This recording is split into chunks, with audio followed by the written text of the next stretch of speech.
Ladies and gentlemen, thank you for joining us and welcome to the Nordson Corporation Fourth Quarter and Fiscal Year 2025 conference call. After today's prepared remarks, we will host a question and answer session. If you would like to ask a question, please raise your hand. If you have dialed in to today's call, please press star 9 to raise your hand and star 6 to unmute. I will now hand the conference over to Lara Mahoney. Please go ahead. Thank you. Good morning. This is Lara Mahoney, Vice President of Investor Relations and Corporate Communications. I'm here with Sundaram Nagarajan, our President and Chief Executive Officer, and Dan Hopgood, Executive Vice President and Chief Financial Officer. We welcome you to our conference call today, Thursday, December 11, 2025, to report Nordson's fiscal year 2025 fourth quarter and full year results. You can find both our press release as well as our webcast slide presentation that we will refer to on today's call on our website at nordson.com/investors. This conference call is being broadcast live on our investor website and will be available there for 30 days. During this conference call, we will make references to non-GAAP financial metrics. We've provided a reconciliation of these metrics to the most comparable GAAP metric in the press release issued yesterday. Before we begin, please refer to slide 2 of our presentation, where we will note that certain statements regarding our future performance that are made during this call may be forward-looking based upon Nordson's current expectations. These statements may involve a number of risks, uncertainties, and other factors as discussed in the company's filings with the Securities and Exchange Commission that could cause actual results to differ. Moving to today's agenda on slide 3, Naga will discuss fourth quarter and full year highlights. He will then turn the call over to Dan to review sales and earnings performance for the total company and the 3 business segments. Dan also will talk about the year-end balance sheet and cash flow. Naga will conclude with high-level commentary about our enterprise performance, including an update on the Ascend strategy, as well as our fiscal 2026 full year and first quarter guidance. We will then be happy to take your questions. With that, I'll turn to slide 4 and hand the call over to Naga. Good morning, everyone. Thank you for joining Nordson's fiscal 2025 fourth quarter and full year conference call. I am pleased to share our solid fourth quarter results. Sales were up 1% over prior year, inclusive of the divestiture of our medical contract manufacturing business that closed on September 2nd. Adjusted earnings per share grew 9% over the prior year, reaching the high end of our fourth quarter guidance. Notably, we achieved record EBITDA of $256 million, expanding EBITDA margin to 34% in the quarter. We also generated record cash flow of $194 million in the quarter, which is a conversion rate to the net income of 128%. This enabled us to continue repurchasing shares, paying dividends, and further reducing debt. This is a strong operational result, and I want to thank the Nordson team for their ongoing commitment to delivering value to our customers and shareholders. As I turn to fiscal 2025 financial highlights on slide 5, I want to reflect on the progress we have made since launching the Ascend strategy 5 years ago. In addition to Nordson's legacy strengths of leadership positions in diversified niche end markets, high recurring parts revenues, a direct-to-customer model, and differentiated products built on deep knowledge of our customers' demanding applications, the Ascend strategy has added new capabilities, including the NBS Next growth framework and a division-led structure, which have empowered our teams to respond rapidly to changing market conditions. And certainly, we have navigated effectively through significant macroeconomic changes over the last 5 years. 2025 was no exception, and Nordson delivered strong results in line with our initial guidance.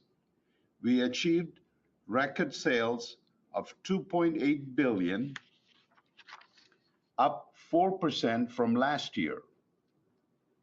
Despite the macro disruptions, we delivered record adjusted earnings per share of $10.24, exceeding the midpoint of our initial full-year guidance. We maintained our average gross margins of 55% in an evolving tariff environment, demonstrating the value and differentiation we provide to our customers. Throughout fiscal 2025, we also continued to strengthen our portfolio. The integration of Atrion Medical has been a success, and it contributed nicely to sales and EPS growth in the first year. We also strengthened our medical portfolio through the divestiture of our contract manufacturing business, driving immediate improvement in our margins and increased focus on our remaining differentiated medical businesses. All of these actions delivered EBITDA of $900 million, achieving our 2025 Ascend strategy goal. I would also like to highlight our full-year free cash flow conversion of 136% of net income. Our strong cash generation enabled us to repurchase about $300 million in shares, increase dividends for the 62nd consecutive year, and reduce our net debt, ending the year at a 2.1 times leverage ratio, near the low end of our targeted range. I'll speak more to the enterprise performance in a few moments, but first, I'll turn the call over to Dan to provide more detailed perspective on our financial results for the fourth quarter and fiscal year 2025. Thank you, Naga, and good morning to everyone. I'll start on slide 6, which summarizes our overall results for the fourth quarter. Fourth quarter 2025 sales were $752 million, up 1% compared to the prior year's fourth quarter sales of $744 million. Organic sales decreased 1% compared to the fourth quarter of 2024, with growth in our medical segment being offset by softness in selected industrial and advanced technology systems product lines during the quarter. Currency translation had a positive impact of 2% during the quarter, and we saw a small net positive from a combination of both the Atrion acquisition, which anniversaried in late August, and the divestiture of the medical contract manufacturing business, which we completed in early September. Adjusted operating profit increased 6% year over year to $218 million, reflecting both strong gross margin performance and improved SG&A leverage during the quarter. EBITDA was also up 6% year over year at $256 million and reached 34% of sales. This represents a 160 basis point improvement over the prior year fourth quarter. Adjusted operating profit and EBITDA margins benefited from solid operational performance, improved portfolio mix as a result of the divestiture of our medical contract manufacturing business, and the restructuring actions that we announced earlier in the year, which have now been substantially completed. It's worth highlighting that this is our third consecutive quarter of improving EBITDA margin amid the dynamic trade environment.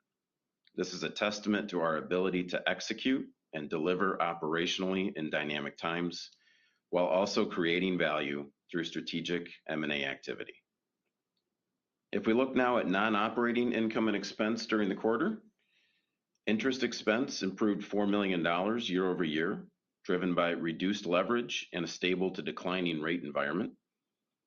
This benefit was essentially offset by an increase in other non-operating expenses during the quarter.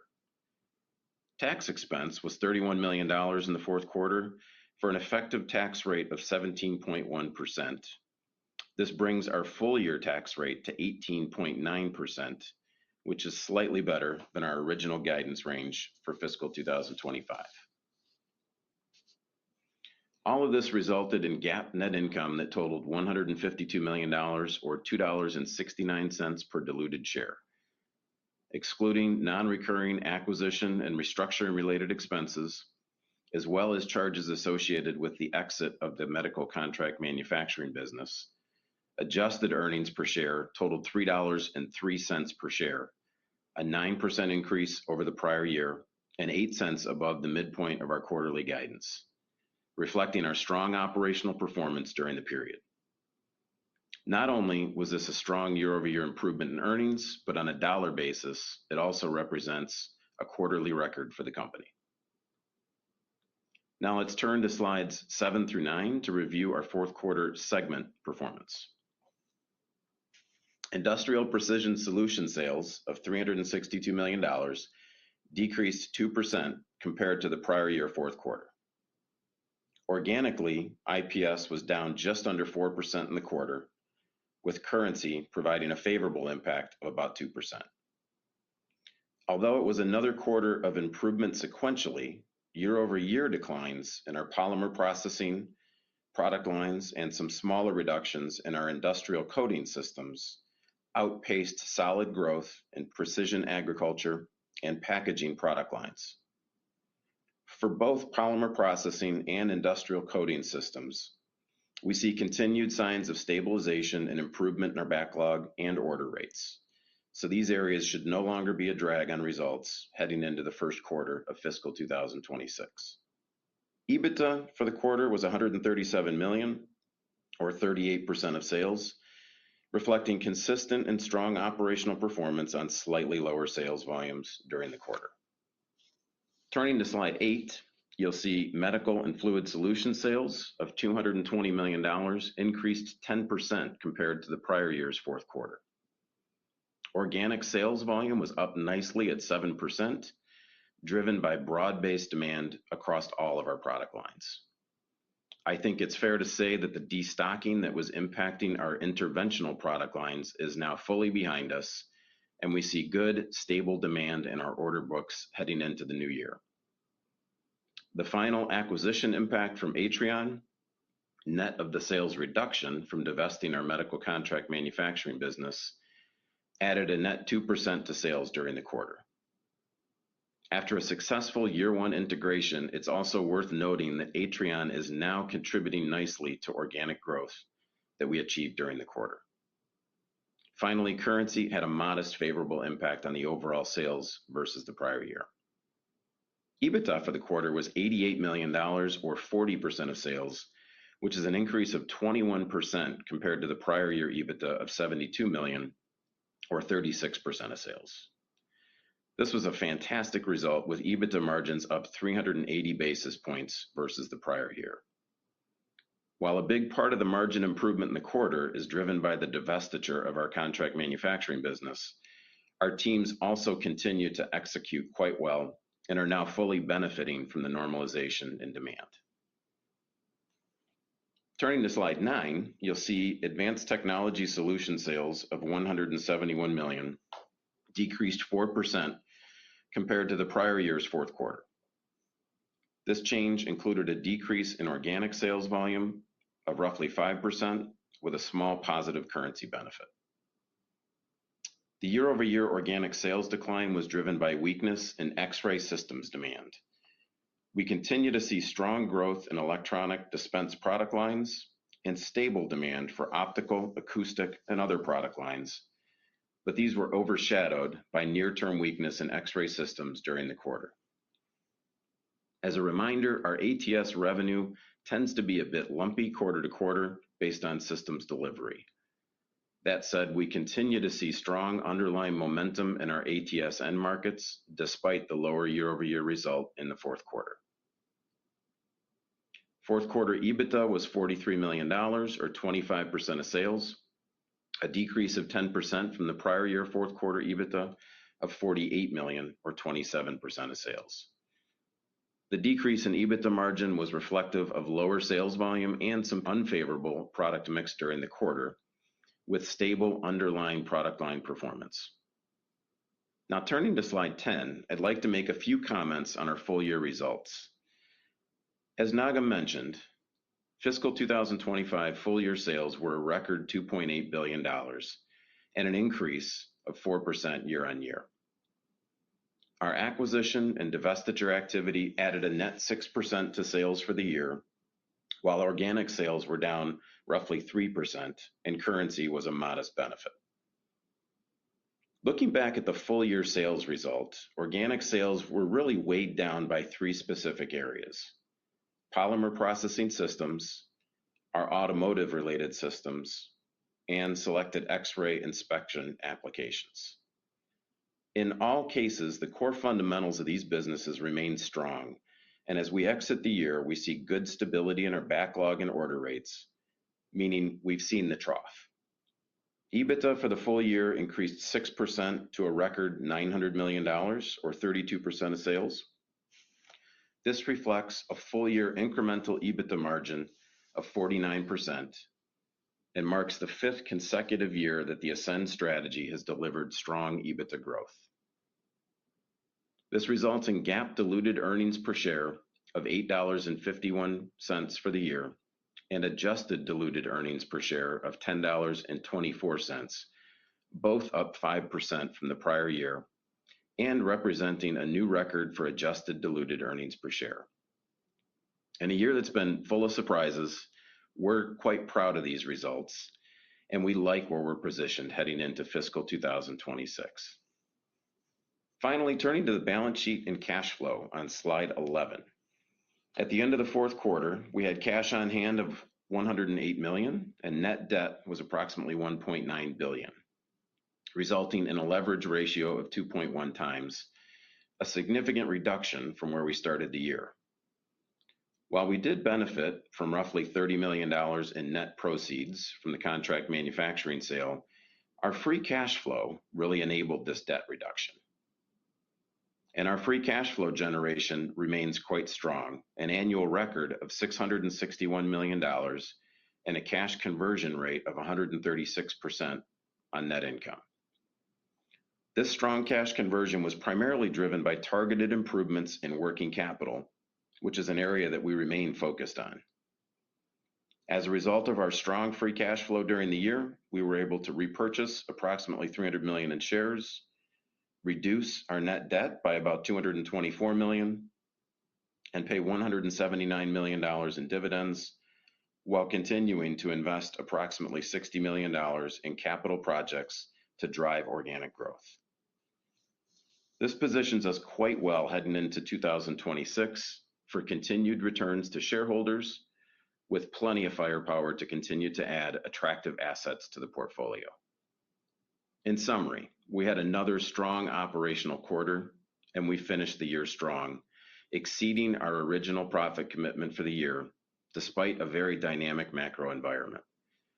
We closed fiscal 2025 with a strong balance sheet while returning value to shareholders due to record free cash flow generation, and we took action to optimize our medical portfolio, positioning us for continued profitable growth.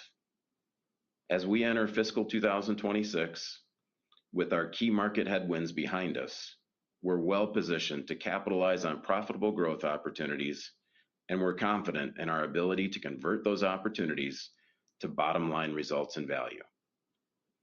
With that, we'll now turn to slide 12, and I'll return the call to Naga. Thank you, Dan. In October 2024, we announced our 2025 to 2029 performance targets. In 2029, when we look back on our financial performance for that period, we expect to deliver an average annual growth of 6 to 8% in revenue, balanced between organic and acquisitive growth, and 10 to 12% in adjusted EPS growth. In 2025, we managed effectively through some dynamic macroeconomic conditions and made progress towards our goals. Turning to slide 13, I'd like to talk about what we are seeing in our end markets as we enter fiscal 2026. Starting with our Industrial Precision Solutions segment, we continue to see sustaining investments in packaging and product assembly end markets. Precision agriculture demand is sustainable in Europe and South America, given the strengthening demand for increasing yields and quality in these regional markets. Demand in auto and polymer processing end markets has stabilized. Through it all, aftermarket parts remain a stable part of the IPS revenue portfolio, contributing to growth and delivering attractive margins. Overall, we expect the IPS segment to return to more normal growth rates of low single digits. In medical, customer destocking is behind us, and our core business is returning to mid-single-digit organic growth. The demand drivers fueling this end market, such as the aging of the population and shift towards non-invasive surgeries, remain consistent, and our medical team has a healthy pipeline of customer projects. In ATS, our semiconductor applications are well positioned to benefit from investments in the semiconductor cycle. We remind our investors of semiconductor applications account for approximately 50% of ATS revenue. While timing of orders remain lumpy, our team is winning share based on our ability to deliver innovative new products in short lead times. This is possible because we have holistically applied NBS Next. In addition to being located close to the customer, our products deliver leading productivity and quality in complex, advanced packaging applications of semiconductors used for AI, cloud computing, and more. The remaining exposures within ATS are automotive and general electronics, where the demand is stable but dampening the higher semi-growth rates. Encouraged by our end market demand trends and being prepared to operate in a range of macroeconomic environments, we are entering 2026 optimistic to deliver solid growth. Now, turning to the financial outlook on slide 14, we are fiscal 2026 with approximately $600 million in backlog, up 5% from the prior year end, excluding backlog associated with the divested business. Based on the combination of order entry, backlog, current foreign exchange rates, and anticipated end market expectations, we anticipate delivering full-year sales in the range of 1 to 6% above fiscal 2025 sales. This sales guidance assumes 1% benefit from foreign exchange rates, which will be offset by the divested medical contract manufacturing business. Importantly, this implies a midpoint of 3.5%, demonstrating solid progress towards our long-term organic growth annual target. Full year 2026 adjusted earnings are forecasted to be in the range of 6 to 12% growth per diluted share, with a midpoint of 9% adjusted earnings growth is also progressing well toward our annual adjusted EPS growth algorithm. For modeling purposes, in fiscal 2026, assume an estimated effective tax rate of 18.5 to 19.5%, capital expenditures of approximately 55 to 65 million, and interest expense of approximately 85 to 95 million. Based on seasonality, we expect our fiscal first quarter to start modestly, growing nicely over prior year. As you will see on slide 15, first quarter fiscal 2026 sales are forecasted in the range of $630 to $670 million, and adjusted earnings in the range of $2.25 to $2.45 per diluted shares. The Nordson team consistently delivers operational excellence and strong cash flow due to our unique competitive advantages. Coupling with our expectations for end market growth, we are looking forward to a solid fiscal 2026. As a growth compounder, we will continue to reinvest in the business while returning cash to our shareholders. Again, I want to thank our employees, customers, and shareholders for your continued support. We will now open the phone lines for questions. Thank you. We will now begin the question and answer session. If you would like to ask a question, please raise your hand now. If you have dialed into today's call, please press star 9 to raise your hand and star 6 to unmute. Please stand by while we compile the Q&A roster. Your first question comes from the line of Mike Halloran from Baird. Your line is open. Please go ahead. Hey, morning, everyone. Morning, Mike. Hey, thanks for taking the questions and thanks for the color. So, first questions on the ATS segment, specifically the semi side. In the past, the higher growth areas have been driving the strength in that piece. Are you seeing any broadening out across the semiconductor applications yet, or is it still concentrated in some of the areas, data center, wherever, AI, where you've seen strength traditionally? In other words, have you seen that broaden out to some of the more traditional electronic applications, auto, wherever else you want to talk to? Yeah. I would say, the strength continues and remains in the semiconductor space for the AI applications, cloud computing, and such. But automotive is certainly starting to stabilize for us. And general electronics has been pretty decent through all of it. It's just lower growth, Mike, when compared to the semiconductor growth rates. Just for color, 50% of the revenues come from the semiconductor space, about 15 or so in the automotive, and the rest is in electronics.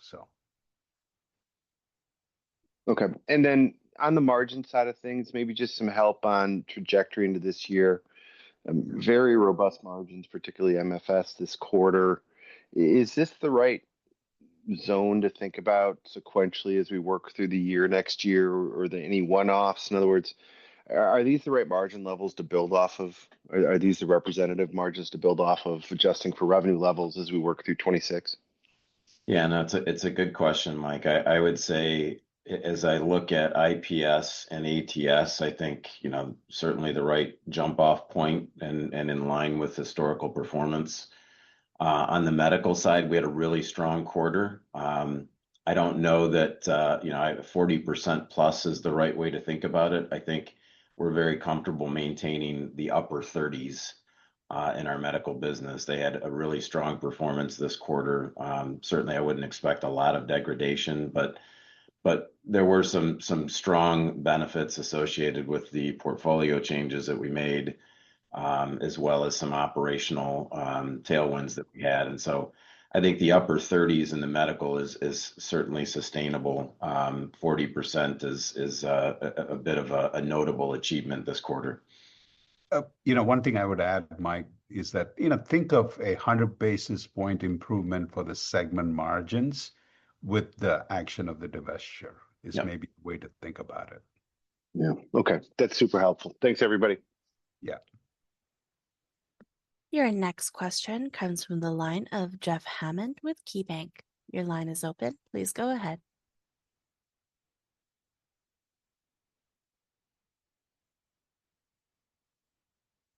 Nope. Jeff, we can't hear you if you're there.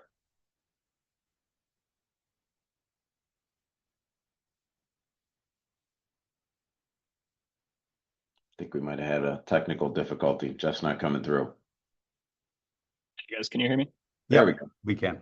Sorry about that. This is Mitch Moran for Jeff. Just within IPS, it seems like polymer processing weakness has been, masking some of the more stable growth in other parts of that business. Yeah. Just as we look to 2026, what are you expecting from the polymer processing versus kind of the rest of the business? And if you could talk about order intake there and how much that's contributing to backlog and expectations for the year. Yeah, for polymer processing, what I would tell you is what we have seen in order entry and backlog buildup, we're at the bottom, and our expectation is going into the year that things improve from where we are. Certainly not getting any more difficult than being a drag on IPS. That's helpful. And then just on 1Q and ATS, looks like there's some pretty healthy growth implied in 1Q. Just if you could help us walk through how much of that is comps, how much of that is, underlying markets getting better or timing of shipments. Just if you could help us, help me walk through that. Thanks.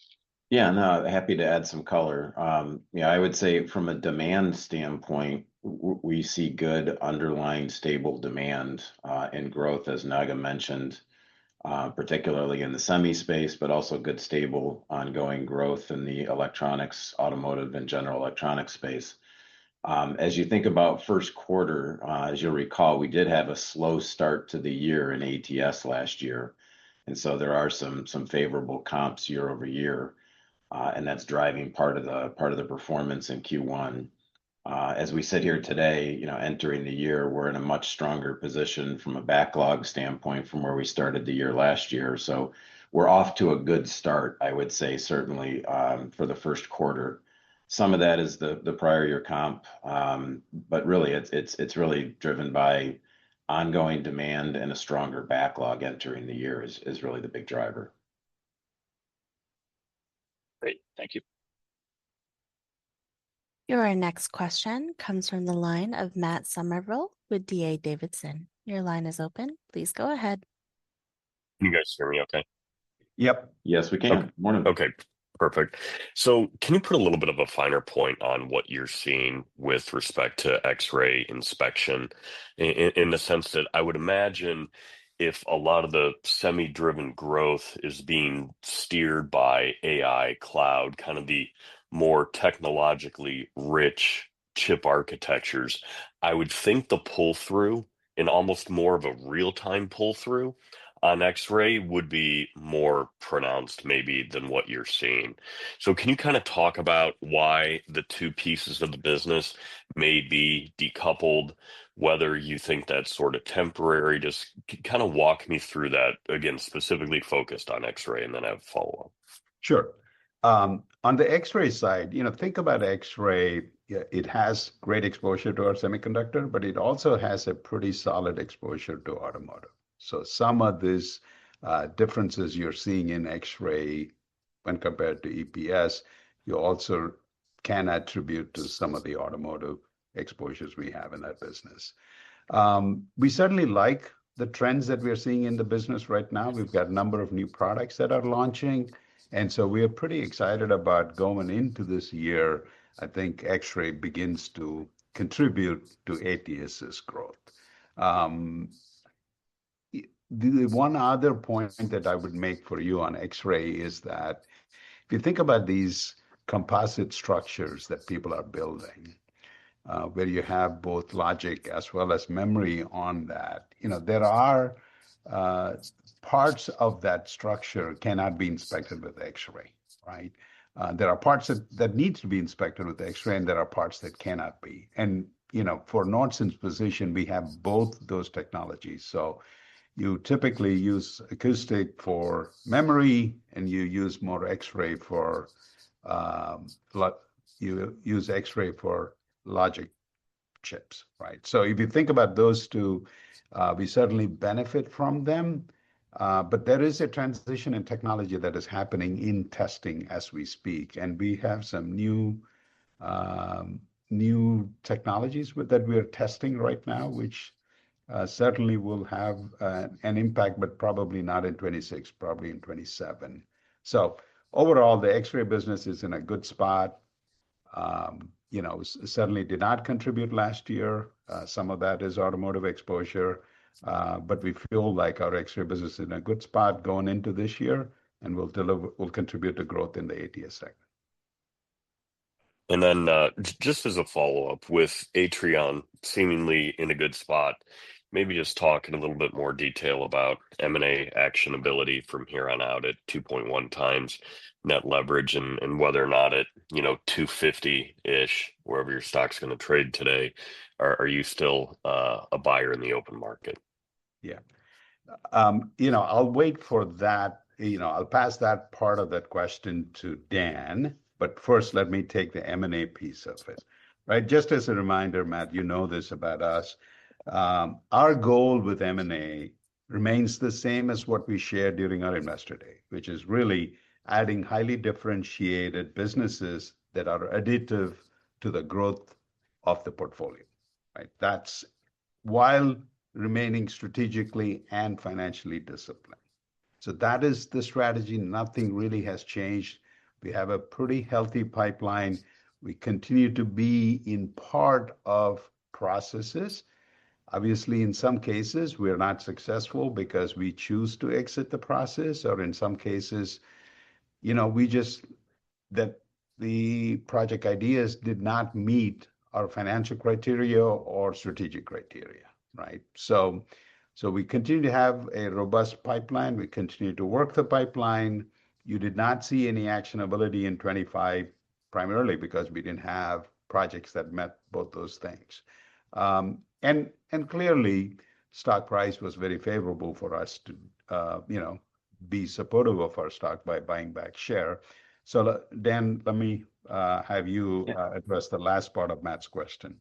Yeah. And just to add maybe some color on the capital allocation thinking, our goal, and frankly, one of the strengths of the company with our strong cash flow, is the ability to be balanced. And so you're going to continue to see us not just do one or the other, but continue to do both, meaning returning cash to shareholders and continuing to identify and bring in high quality assets to the portfolio. Let's say I like your thinking. Let's say that we're in a 250 range today. We think there's still upside to our stock. We've just authorized late last year an increase in our authorization that gives us coverage in the near term. And I would say we're going to continue to be balanced in deploying the strong cash that we generate, both continuing to work our acquisition pipeline and balancing that with shareholder returns. Understood. Thank you, guys. Yep. As a kind reminder, if you would like to ask a question, please raise your hand now using the raise hand button on your bottom toolbar. If you have dialed into today's call, please press star 9 to raise your hand and star 6 to unmute. Please ensure that you are unmuted locally to ask your question. Your next question comes from the line of Andrew Buscaglia from BNP. Your line is open. Please go ahead. Hi, good morning, everyone. Good morning, Andrew. So maybe a high level question on your guidance to start out. Dan, you kind of mentioned these tougher markets seem to have troughed. So that's an interesting comment. Yet the low end of your guidance really doesn't assume much growth this year. And it seems unreasonable if some of these tougher markets, you're past the worst. So what's giving you the hesitation to guide at the low end, such a low range? And can you walk through maybe where you see some risk and you don't want to stick your neck out just yet? Yeah, no, it's a good question, Andrew. And again, I would say, put the guidance in perspective. It's a range of potential outcomes, right? And we think it's important as a company to plan for both the upside and the downside. Yeah, I think at this point in time, obviously with our first quarter guide, we're going to have, we're expecting to have a strong start to the year. We think it's prudent to, plan for kind of our midpoint guidance. And on the downside, I would say that contemplates something happens this year. Now, certainly sitting here today, I would tell you we don't see a lot of indicators of any downside, but we still think it's prudent to plan for any potential outcome. And as the year plays out, we'll continue to update our guidance based on what we're seeing. But sitting here today, we feel very good. But we think it's still important to make sure that we're, as we've learned, if nothing else this year, a lot can happen in a year. And being, prepared for any potential outcome in the marketplace is important. That said, where we sit today, we feel quite good. We're going to have a strong start to the first quarter, which is implied in our guidance. And we'll see how the rest of the year plays out. Yeah. Does that make sense? Yeah, no, it's fair. Yeah, that's fair.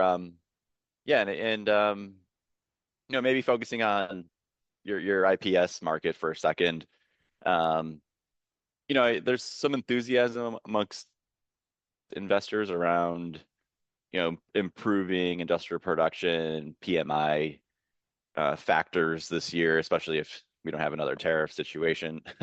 But I would think that, can you talk about your IPS segment as it pertains to that? I mean, it's weak and it's been somewhat tracking that comment of weak and kind of weak industrial factors, but also you have that ARAG weakness that's masking it or exacerbating it. So yeah, can you talk about how you perceive that business in terms of sensitivity to the industrial economy and your outlook there?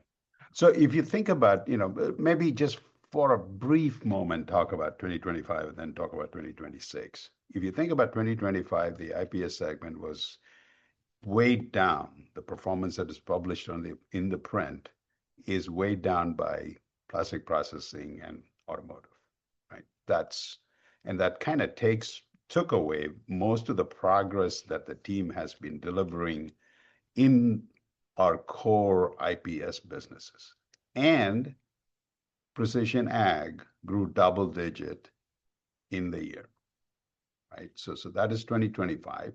As we look into 2026, we continue to see investments in packaging and product assembly, our hot melt adhesive businesses.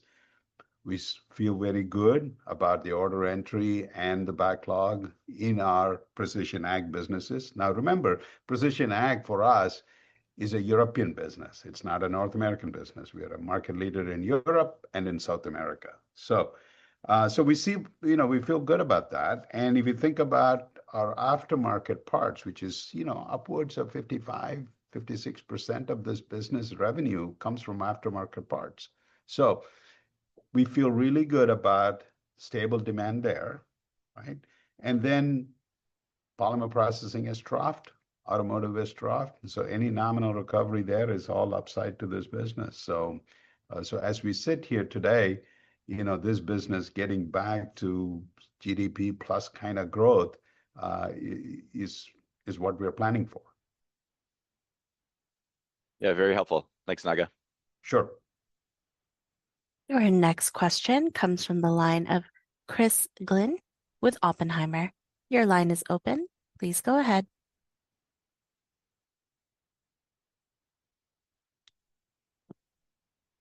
Morning, Chris. If you're there, we can't hear you.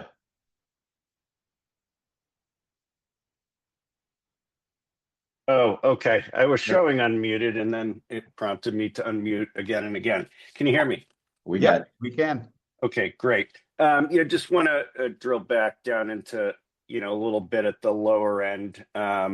It sounded like what that contemplates is more the hypothetical versus anything you're seeing. But, wanted to understand how, the dynamic of lumpiness of electronic processing systems orders might play into it. Does the idea of lumpiness get negated on a 12-year basis? And fiscal 26 should, fully participate in what you've often characterized as the beginning of a multi-year run for ATS? So I think that's the right way to think about it. I mean, your initial comment, look, we're planning for a range of scenarios, and certainly part of that range is a downside scenario, right? But sitting here today, I would say that's more of a hypothetical. I think that's a good way to think about it. With regards to ATS, that's kind of exactly how we think about it. And I'll maybe point to 2025 as an example. We had a couple of quarters of 15% growth.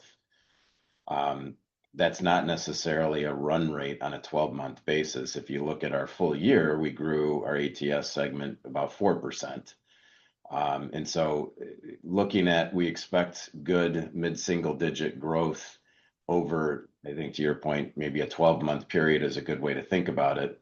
That said, you're going to see some peaks and valleys, right, over that period based on delivery timing. Does that make sense? Yeah, makes sense. And then just a last one on polymer processing. Obviously, you had an excellent fiscal 24 and a pretty steep downturn in fiscal 25. You've said that is categorically behind you. Are there rumblings, customer activity in polymer processing, and is that a factor that could, push you nicely to the upside of the guidance range? I think last quarter on the call, it was referenced a couple times about customer discussions and polymer processing having turned decidedly. Yeah. Look, I think the best way to think about it is we have hit the bottom.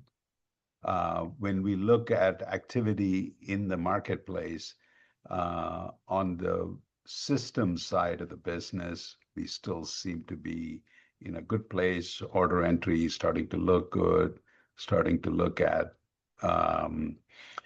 backlog building. But there is also a dies business in there, which is not growing at the same clip as our systems business there. So it's one of those cases where we believe that we have bottomed out. Even in the dies business, it is bottom. It is not going any further down. The recovery seems to be different in these two businesses. So now we're getting a little bit more detail than we normally talk about, Chris, but we're providing this just to help you understand. So the best way to think about polymer processing is we're at the trough. We're expecting some nominal growth is what we are expecting in our guide. Should there have something bigger and better than what we have planned, then that is definitely puts us on the upside for that segment. So. And I would just add to that similar comments with regards to our automotive businesses. Automotive, we see that that's troughed, it's stabilized. We're expecting nominal growth, but we're not expecting any big recovery in our automotive markets. Right. And remember, sorry, Chris. And this is why we give a range, particularly this early in the year. So. Great. Thanks for the color. Happy holidays. Happy holidays. You too. Thank you. Your next question comes from the line of Brad Hewitt with Wolfe Research. Mr. Hewitt, please press star 6 to unmute. Hi, good morning. Thanks for taking my questions. Good morning, Brad. So you mentioned backlog is up 5% year over year, but could you quantify how backlog trended sequentially? And then any additional comments on the sequential backlog trends by business would be helpful. Thank you. Yeah, so backlog's up 5% versus where we started last year. Backlog is down sequentially, but that's actually normal, Brad, because Q1 is always seasonally our lowest quarter given holiday and other schedules. And so that kind of sequential reduction in backlog is a normal trend, is the way that I would think about it. What's more important is I think the comparison year over year starting point standpoint. I think that's the right way to think about it. Okay, great. And then as we think about seasonality throughout the year, in terms of the revenue and EBITDA split, is it fair to assume roughly normal seasonality for 2026? And then in terms of organic growth, do you think that should be similar in first half versus second half? Yeah, I would say, yeah, we're planning for a normal year from a seasonality standpoint. Typically what you see is Q1 is always our lowest start, given the timing of the year, the holidays, as well as kind of the year-end timing of shipments and customer activity. And then you see that sequentially improve throughout the year. I would say, we would expect a normal kind of seasonal trend, at least sitting here today, across our business. I mean, there is some Chinese New Year that moves from quarter to quarter, but there's a nominal impact. But that's true. This year, Chinese New Year would be in the second quarter. So.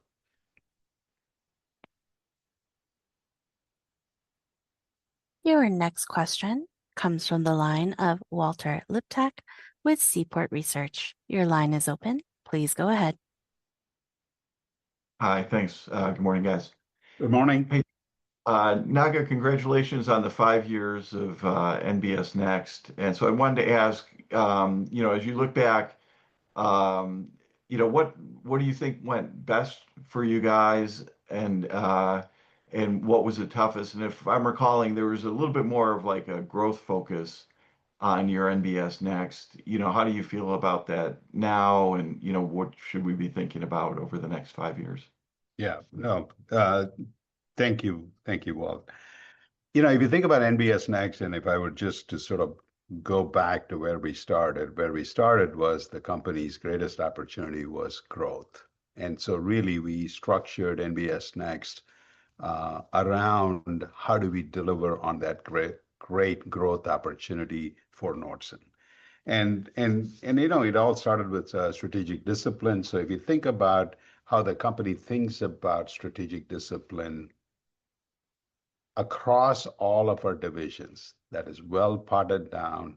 This is how our teams think about how do I resource a new growth opportunity? How do I build a new product line? How do I innovate around a new product opportunity? How do I operationally be positioned for that growth? So, I'm really happy where we are as a company in terms of using segmentation in our strategic discipline. So strategic discipline really is segmentation.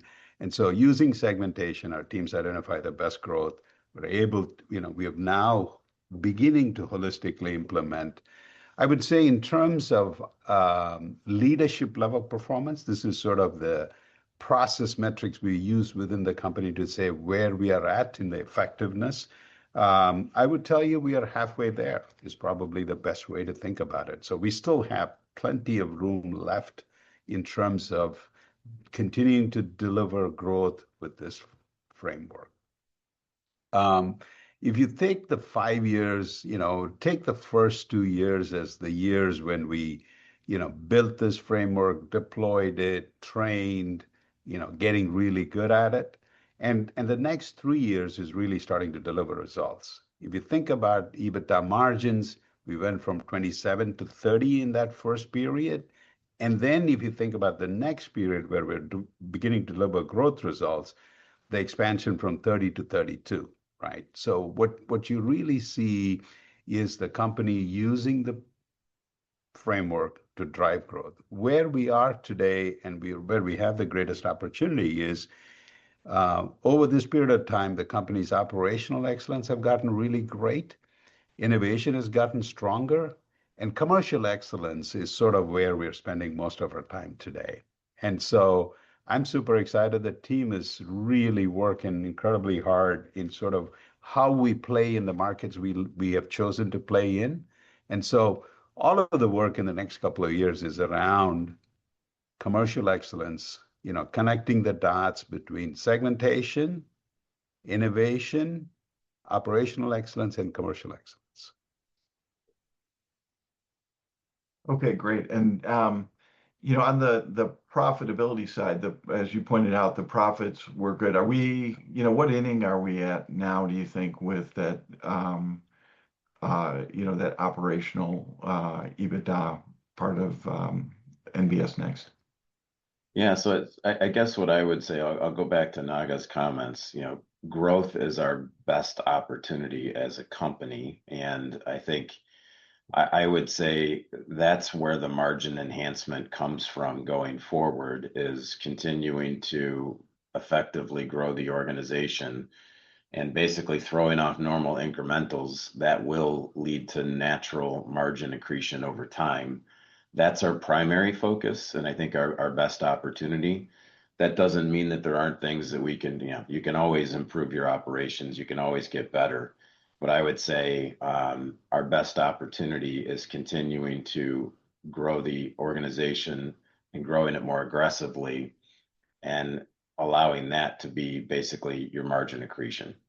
One thing I would add to that is just over the long term, well, don't hold us to some short periods of time here. If you think about an average 35% incremental for the company, blended between acquisitions and organic growth, a 35% incremental implies over the longer term, our margins start to converge on that number, right? And we're running at 32 today. But that is primarily through growth. And I think that is the key, hopefully you take away, is we are solely focused on growth, which is a big part of who we are. But growth in a very profitable way, as you have seen, the team demonstrate year in, year out, operationally, pretty darn good incrementals. So if you sort of take that incrementals and sort of project out to the longer term, that's what you would end up. Hopefully that helps you.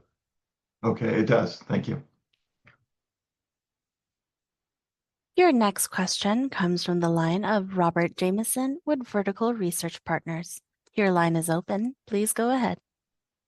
Hey, good morning. Can you all hear me? Yep. Yep, we can hear you fine. Perfect. Thank you. Well, congrats on the quarter, and all the colors have been very helpful this morning. Just wanted to touch on full year EPS guidance, and with the midpoint at 9% growth, in your long-term target range of like 10 to 12%. What bridges you from the midpoint to achieving the upper end of that target range?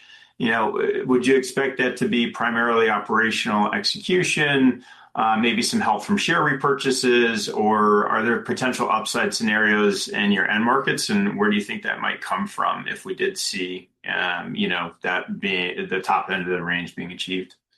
Yeah, well, relative to 2026, I mean, certainly, that 9% is a midpoint and also based on a midpoint growth. So stronger growth in our base business would be certainly one item to bridge that. The other thing I would point out is the 10 to 12% growth was a combination of organic and inorganic. And we're not factoring in any acquisitions this year. That doesn't mean that we're not actively working on opportunities, and that would be additive to the organization as well. So I think a combination of those two, continuing to grow our base business with our NBS Next formula, that will deliver upside. 3.5%, I think it was a good midpoint aiming target, and that's what we kind of factored into our long-term thinking. Delivering better than that in certain years will deliver higher earnings growth, as well as continuing to add attractive assets to the portfolio. Okay, great, thank you. And then just nice free cash flow conversion last couple quarters. Can you talk a little bit about the working capital improvements and sustainability there?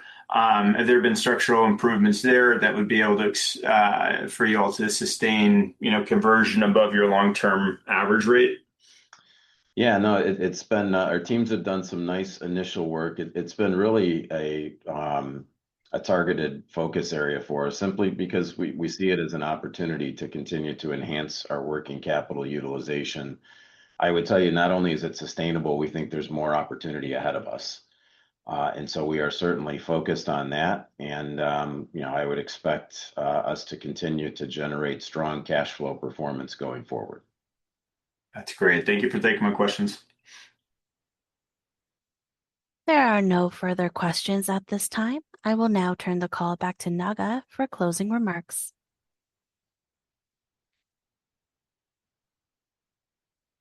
Thank you for your time and attention on today's call.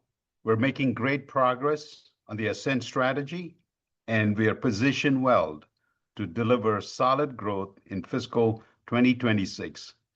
We wish you a happy holiday season. This concludes today's call. Thank you for attending. You may now disconnect.